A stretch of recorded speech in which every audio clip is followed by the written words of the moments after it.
Welcome back, everyone. I'm your host, Ashley Duell at Duell Dev. I'm joined with my co-host, Natasha Velez at NBS Strategic Solutions. Hi, guys. And we are back with the 8A Business Development Program. To wait or not to wait? That is the question.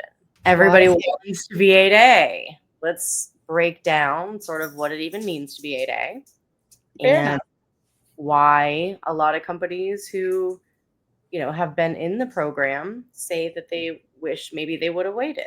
What does that mean and why? So the first thing I kind of want to start off is, what is the 8A program? It is a business development program where the government is essentially helping you build your business through the 8A. A lot of people say, like, how do I, get from A to Z?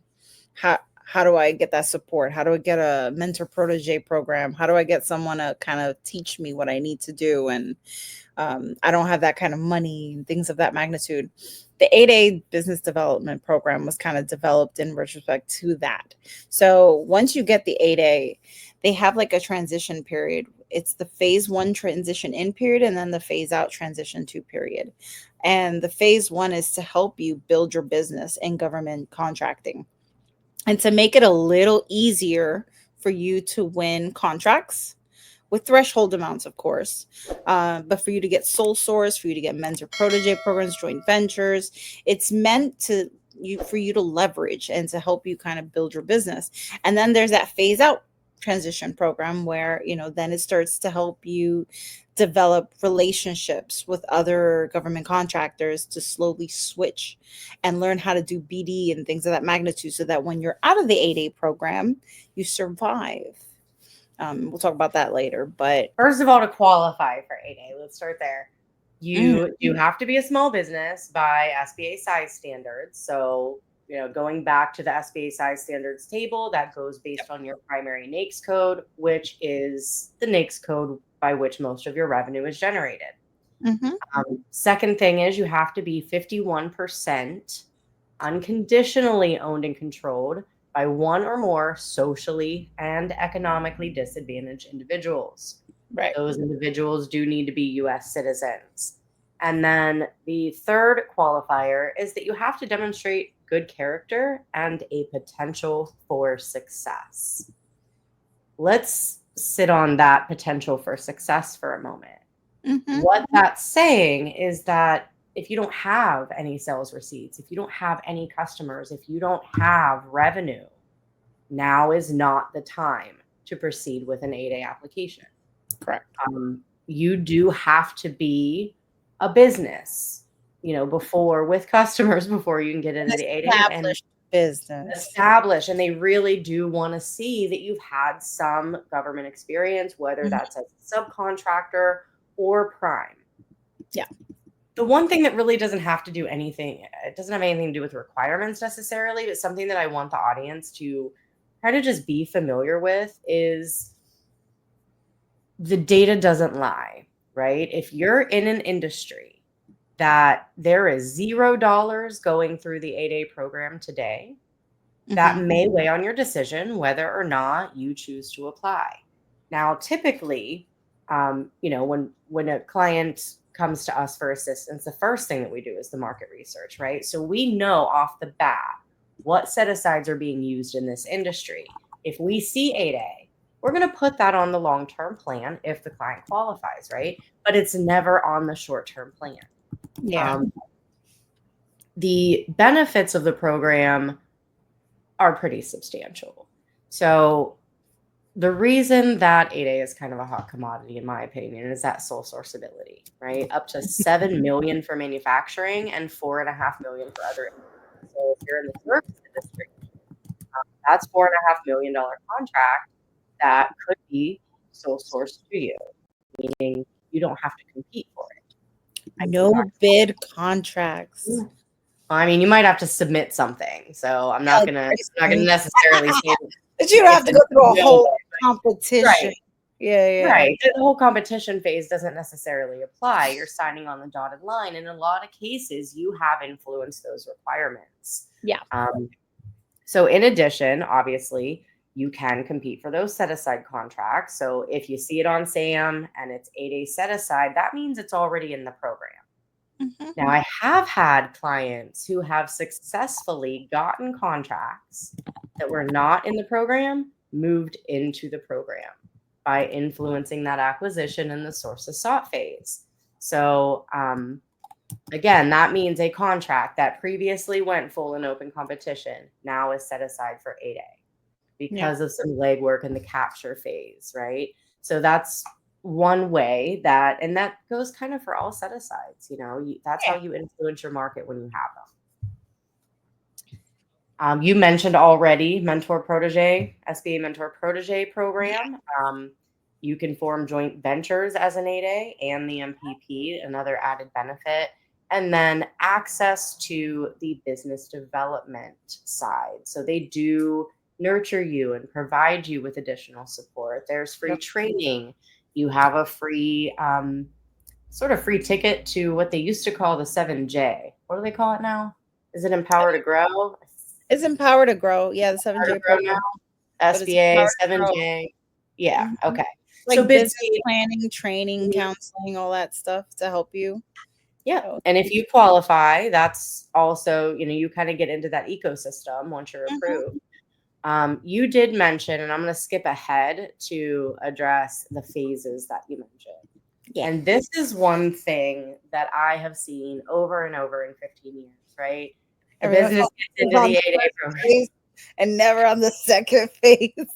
Right, that you get into the 8A program, right? By the time Yeah. you are, utilizing all the resources, you're recertifying, you're kinda Mhm. getting your footing and starting to work your capture process, boom, you're on year 5. So there are the 2 phases that you spoke of earlier. The first is years 1 through 4. That's your developmental phase.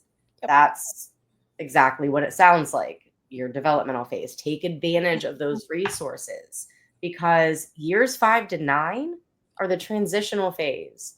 That's when you're planning your exit strategy. Yep. So the OIG actually did an investigation, I think it was last year, on the 8A program and their findings. And I'm literally going to Reader's Digest this and paraphrase because it was extensive.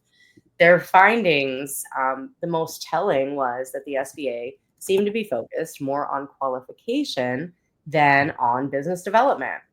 And of course, they stayed neutral without agreeing to a whole lot. But since then, there has been additional resources that have been sort of implemented into the program in the developmental stage. Mhm. So that way, you should not be reaching transition without even a contract. Yeah. And Yeah. that's different. Like, I don't know about you. You've been in this industry for a while, but I'd say more than 5 years ago, the common complaint from 8A companies is that they didn't know how to get a contract after they were out of the 8A program. They had no idea. Yeah. So I think so everybody gets into the 8A program for that transition, for that development phase, right? It's your honeymoon phase. As with anything, it's a really Mhm. nice phase because it's like I'm getting all this money. You get a little spoiled because you're being spoon fed a little bit, and you forget how to do business development and work as hard as the rest. Because let's be real, the 8A really does increase your P wins like 20 to 40% compared to non 8As. So you have this leverage that a lot of people brag about, and they're like, "Oh, I'm winning all the time." It's like, you're winning 8. You have 8A. You're supposed to win. It's nice because you're winning. It's helping you grow. But the second part of that is that they don't focus a lot on the transitioning phase because now that you've been spoon fed for so long, you're a little spoiled and you don't know how to feed yourself anymore. You forget. You might be a little out of touch. You've disappeared for 4 years from the game. You didn't work as hard as the rest of us. So you're supposed to start that transition period really with reacquainting yourself to the BD process, the capture process, and what's going to happen when you graduate, knowing that your sales are not going, your win rate's going to decrease by up to 40%. That's a huge impact to your business. So strategically, you need to spend the rest of those 5 years planning And that's building the relationships that you're easily able to get now in this period. So you can, like, reach out to other companies and they're using you for your 8A, you're using them for their past performance, maybe look into switching them, or start reaching out to other companies that are going to eventually get their 8A and use you yourself and your past performance that you got to kind of, pull it into to support them and utilize their 8A. So you secure another 7 years of 8A benefits. There's ways around that, but I think people focus on the first portion and don't focus on the next. They get really comfortable and then they graduate. And what do we see, Ashley? In USA spending Bills are gonna fall. You can usually tell when someone graduated. You can tell. You can look at fpds.gov, tell pretty much when they graduated 8A and how well they're getting contracts outside of 8A. Because here's the thing is, it's common to get into the program because somebody told you that you should be. Before you were ready to fully take advantage of it.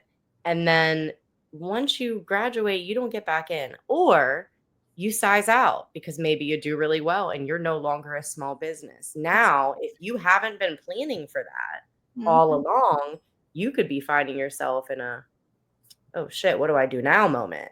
So you're, having a robust tracking system for your accounting. QuickBooks is generally accepted accounting principles, right? The biggest issue that I have seen with newer small businesses trying to get into the 8A program, financials don't match. Their balance sheets maybe don't match their tax returns.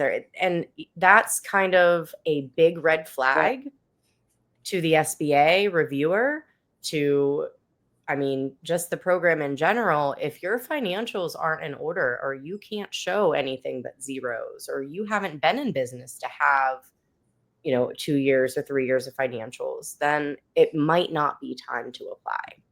Yeah. We have, what is it? We have a company that specifically sends clients that want to bid on their 8A. And I think this is nice and very responsible of them.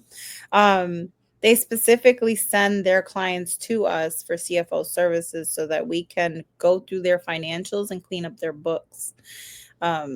Because they know once you do that checklist, they like to get you through very quickly. And a lot of time is spent on, why doesn't your balance sheet match your P&L? Is this cash or accrual? Why do your taxes not match your statements? And then you don't know. And then you're trying to reach out to your CPA and he doesn't know because he doesn't know anything about DCA accounting.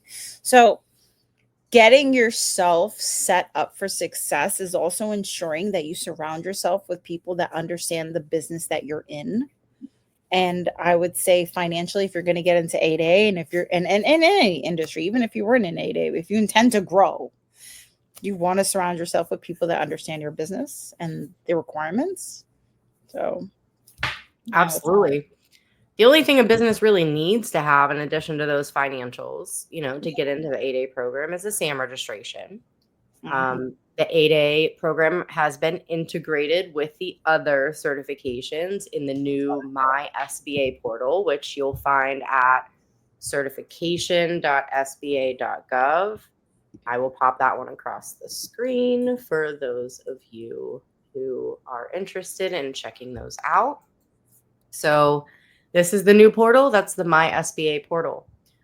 One thing that is different, rather new, about the 8A program is there was a lawsuit that happened some time ago where the USDA and SBA was sued by Ultima Services Corp.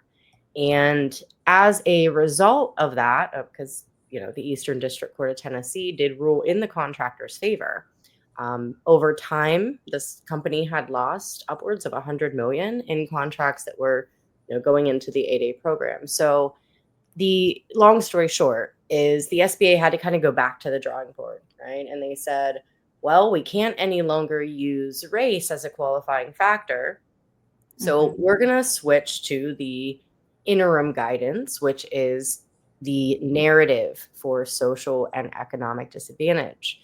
So this is a new requirement. I think it's been around for maybe a year. I feel like it was last summer that this all happened, if I'm not mistaken. Yeah, it Was was it last summer? yeah. Okay. So And the interim guidance basically requires you to pick two instances in your life that you were disadvantaged in business, education, etc., and you have to explain them. When I say mhm. explain, I mean you better be writing a short story. Who, what, when, where, why, how. They want details, right? So do be prepared. It's really, I mean, I hate to say this, but it's super easy for us ladies not to have at least two instances in our background where we can call upon to provide the social disadvantage narrative. Yeah. But the economic disadvantage part of it is very much income based. So if you qualify as an SDB or small disadvantaged business based on the thresholds therein, you also qualify as an 8A. One certification that I have found a lot of industries are capitalizing on, it's kind of, I'd call it a precursor to 8A, but it never really was taken into consideration by the federal government in the past. That's the DBE certification, the Disadvantaged Business Enterprise, managed by the Department of Transportation in every state. Mhm. So if you qualify as a DBE and go through that process, there is now a question in SAM that asks you, have you been certified by a DOT as a DBE? And it'll ask you your state. So the federal government is taking that into consideration. That's Previously, it was really only looked at in highway, street, bridge construction, mhm. and that type of industry. But now, I mean, I know at least South Carolina database is super hot. I haven't heard a lot about the Florida database, but I have clients in South Carolina who have gotten business just from existing in that database as a certified Yeah. company. So, I mean, I've never heard that about an 8A who wasn't effectively working the process. So, 8A is great, but it's not the end all be all if you're not ready for it, I think is the Well, overarching thing. remember, it's time based, so you only get, and then granted, everyone's like, it's 9 years. Like, That time goes goes by fast. fast, That bro. goes fast. Time goes fast. It's like having kids. It's just like, where did the time go? So that's like the same thing. If you're not ready, you lose time. You lose time. You're trying to build relationships. You're trying to win that work. You watch YouTube University and they told you people were just throwing contracts at you. Oh, Oh, and yeah, and then so for 3 years, people are not throwing contracts at you, and you're like, wait, what do I do? And you've wasted 3 years of your development phase. And now you're supposed to be transitioning and you haven't even won anything. So I've had people that have their 8A and won one contract in the whole time. yeah, you're not using it appropriately if that's the case. That's for sure. Yeah, you don't know how to use it. And that's the thing. Like sometimes you are given a good thing a little too soon and you don't know how to utilize it. And once you graduate, that's it, you can't get it again. So you want to Yeah. be really smart with it. You want to like be like, okay, I'm ready. I have like a clear list of my target agencies. They know who I am. I have past performance. I have 2 years of financials. I'm ready to go. You have a plan of what's going to happen and how you're going to build and utilize your 8A to work for you. Um, and that's when you're ready. Yeah. And one strategy I will say as a new 8A, so let's say that you're joining us and you're newly certified in the program and you're Mhm. like, oh my gosh, what do I do now? Well, yes, bidding is one thing. Yeah. However, you are still, depending on your industry, going to run across some no-goes because of a lack of experience or cross performance, right? Yes. So I'll tell you one of the most foolproof strategies that nobody really thinks about, especially not in today's climate because everybody's so focused on middlemaning and not relationships. Um, the most effective thing that you can do as a new 8A is go do the homework, look at the incumbents who are about to expire or size out of the program. Those are the people that you want on your team, the Yep. companies, I should say, right? Because they have the past performance that you don't. They've worked the contracts for the last 9 years that you haven't, that you want. They're not going to be able to get those contracts again once they expire because we know that set aside contract is going to stay in the 8A program. So Mhm. what do? You partner. Now, I wouldn't say, you signing an MPP agreement before you've worked a few projects together is the equivalent of jumping into bed on the first date. So I would never advise that. But it, once you do find someone that you mesh well, those are the next logical steps, right? Yeah. You might start out as a prime sub, whether the large is the sub or you're the prime, or however it makes sense for the contract to be structured. And then it might make sense to do MPP or JV, depending on, what are the gaps that you each respectively need to fill. Right. So I've heard a lot of companies who even have been around for a while, once they get into, the likes of the MPP program, for example, they're skyrocketing. I've had Mm-hmm. clients come out of MPP that are, CMMC certified, level 2. I've had them come out of MPP with DCA compliant accounting systems. So it's kind of like a trade-off. The Yeah. large is helping you develop your business, and you are essentially, I don't want to say lending is the wrong word, but they are able to take advantage of your Hey, it's 8A. a win-win. It's a It's a win-win. win-win. It's a win-win They're for everyone. taking advantage of your certification.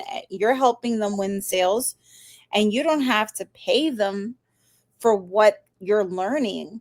The years and years and years of dedication and experience that these primes have acquired in their time as an 8A, you're pulling that information from them. So you're getting free information and they're getting your set aside. That's how you pay them. So it's just transactional, honestly.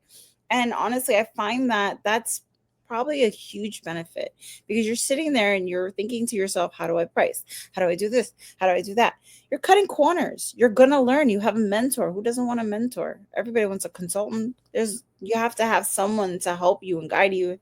These companies, they can go as far as teaching you their operational infrastructure. They give you their subject matter expertise. Sometimes they give you resourcing, especially if you're Proposal getting development. proposal development, resources, back end resources that you don't have and can't afford. They provide it because they want you to succeed. It's beneficial to them that you succeed. So they want you to succeed so they can keep using your 8A. And you want to succeed because you want to grow and I become don't think the better. government doesn't incentivize them either, because they It do. does.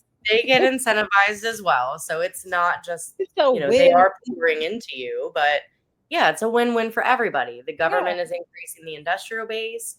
The prime is capitalizing on your 8A contracts that they never would have been able to bid on themselves. Yep. And then you are hyper developing your business to the point where you will be a suitable prime one day on those contracts. So definitely, if you're interested in the program, the rules of the program are governed by the ECFR, the Code of Federal Regulations. I like to type in, when I'm looking for these, ECFR and then the program of interest, rather than just Googling 8A, because you'll get everybody under the sun trying to charge you $5,000, $10,000 for your application. You do not need all that. You do not need that. Please don't. No, you do not need that. There is no reason to pay that much money for this process. A lot of the stuff you're going to be providing anyway.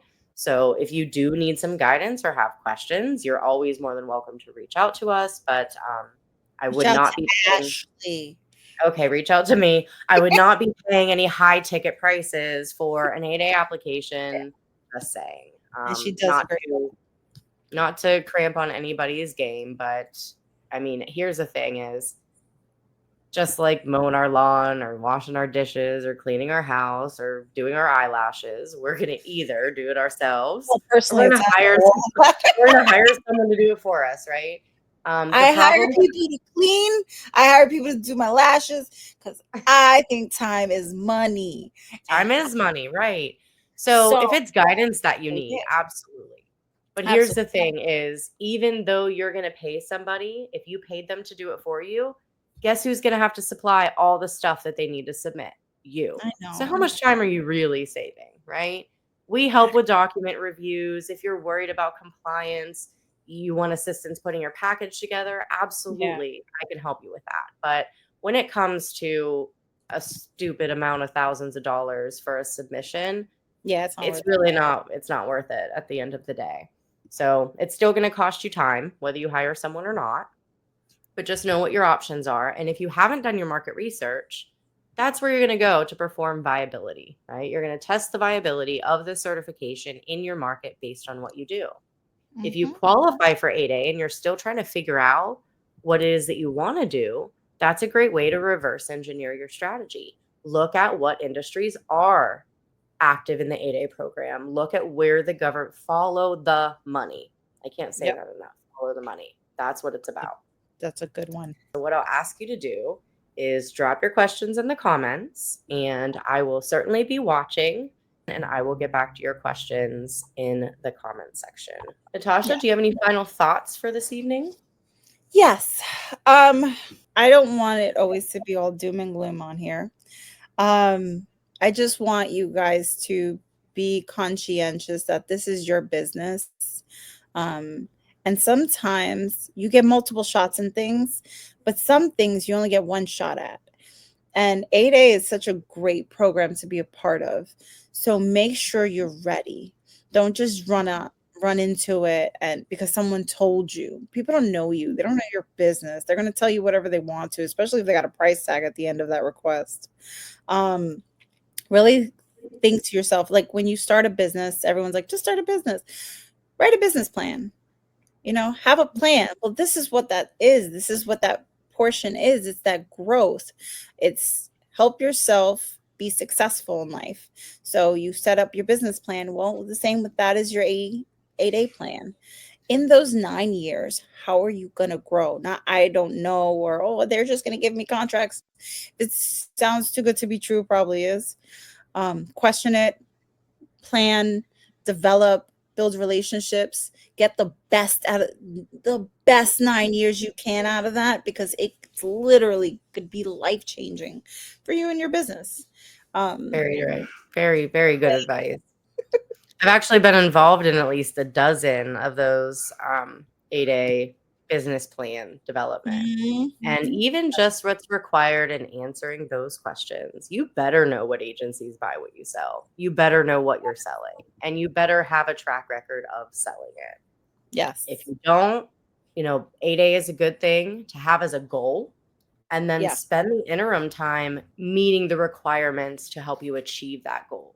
And through the process of learning how to do the things and implementing the processes, you will develop yourself to be ready for the program. It's just a logical sequential process, right?